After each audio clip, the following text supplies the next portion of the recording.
कैसे हैं आप सभी? कुशल मंगल ही होंगे और प्रभु से प्रार्थना करते हैं आप परिवार के साथ बिल्कुल कुशल रहें, स्वस्थ रहें। बस जो कुछ चल रहा है वो देखते जाइए। उसी समाज और उसी सरकार में रहना है। जैसी सरकार है, जैसे नियम कानून बना के चल रही है,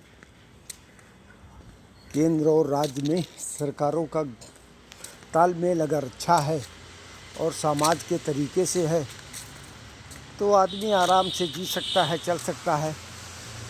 नहीं तो तालिबानी प्रशासन की तरह जो भी नियम लागू कर दो उसी को पालन करना पड़ेगा। अगर सरकार कुछ गलत करती है, उसकी खिलाफत में दो शब्द बोल दोगे, आपके ऊपर पता नहीं क्या क्या धाराएं लगा कर और अंदर कर देंगे। जो ज़िंदगी चल रही है वो भी बर्बाद। इसीलिए कुछ गलत हो भी रहा है तब भी लोग कुछ बोल नहीं पाते, बोलने की हिम्मत नहीं कर पाते हैं। पक्ष विपक्ष सब ऐसे ही हैं। जब पक्ष में है तब ऐसी हाल है, वही जब विपक्ष पक्ष में हो जाता है तब भी वही उनकी हाल हो जाती है। कोई दूध के धुले नहीं हैं। बीजेपी सरकार में सबसे बड़ी प्रॉब्लम है रोज़गार की। पिछले 10 वर्षों में रोज़गार की हालत बहुत ख़राब हुई है।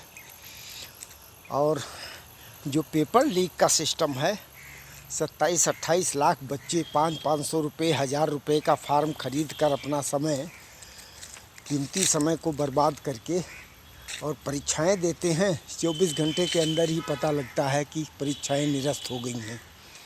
बात तो तुम विश्वगुरु बनने की करते हो और अपने भारत में एक ठीक ठाक परीक्षा नहीं करा सकते हो। सारे साधन संसाधन सब कुछ तुम्हारे, उसके बाद भी पेपर लीक।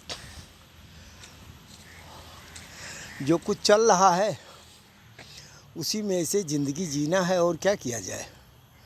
बच्चों को बड़ा हताशा होता है, उसके साथ माँ बाप को भी बड़ी निराशा होती है कि हमने अपने बच्चे को किस तरीके से कोचिंग देके अपना कीमती समय और पैसा देके इनको पढ़ाया लिखाया और यही आज ऐसे हो गया है कि सब कुछ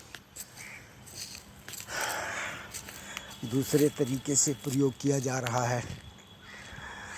मन में बड़ी व्यथा है, लेकिन क्या ज़्यादा बोलना। आप लोग भी कोई टिप्पणी करते नहीं हो, कुछ लिखते बोलते नहीं हो, तो इसीलिए मुझको भी कुछ ज़्यादा बोलने में मज़ा नहीं आता है।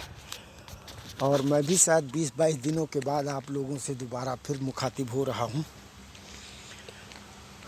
मुस्लिम भाइयों का त्यौहार बकरीद भी ठीक ठाक निकल गई। कुर्बानी करके अपने देवी देवताओं को उन्होंने भी खुश कर दिया है। कुछ धर्म पंथ ऐसे हैं जो बलि देकर दूसरे की जान लेकर खुश होते हैं। हमारे सनातन में तो ऐसा कुछ नहीं है। अगर कोई बलि चढ़ाता भी है तो उसका अपना कोई पक्ष होगा। बाकी किसी भी हमारे सनातन के वेद पुराण और ग्रंथ में नहीं लिखा है कि बलि चढ़ाई जाए।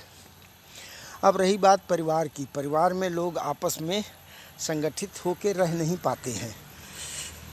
शादी विवाह हो जाने के बाद में जो धर्म पत्नी आती है उनके साथ तालमेल बिगड़ जाता है।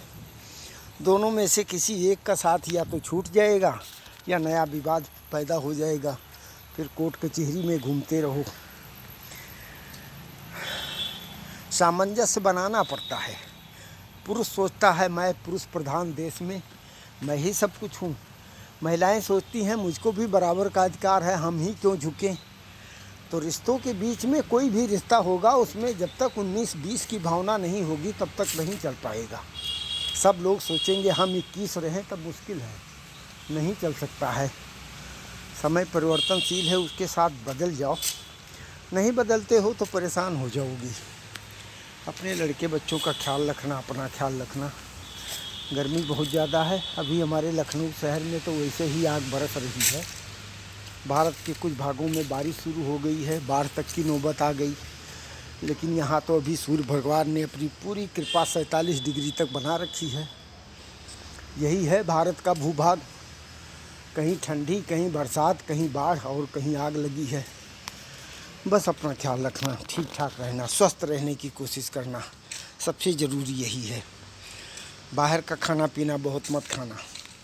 कीड़ा काकरोच छिपकली पता नहीं क्या क्या न्यूज़ में दिखाता रहता है।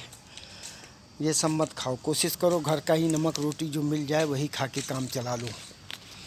बाकी बाहर के चटोरीपन में मत फंसो, नहीं तो बीमार हो जाओगे, मरोगे बिना मतलब। डिसेंट्री आएगी, 10 बार टट्टी पेशाब जाओगे, पता लगा लंबे हो गए। ऐसे कोई फायदा नहीं। चलो अपना ख्याल रखो, स्वस्थ रहो, खुश रहो। जय हिंद।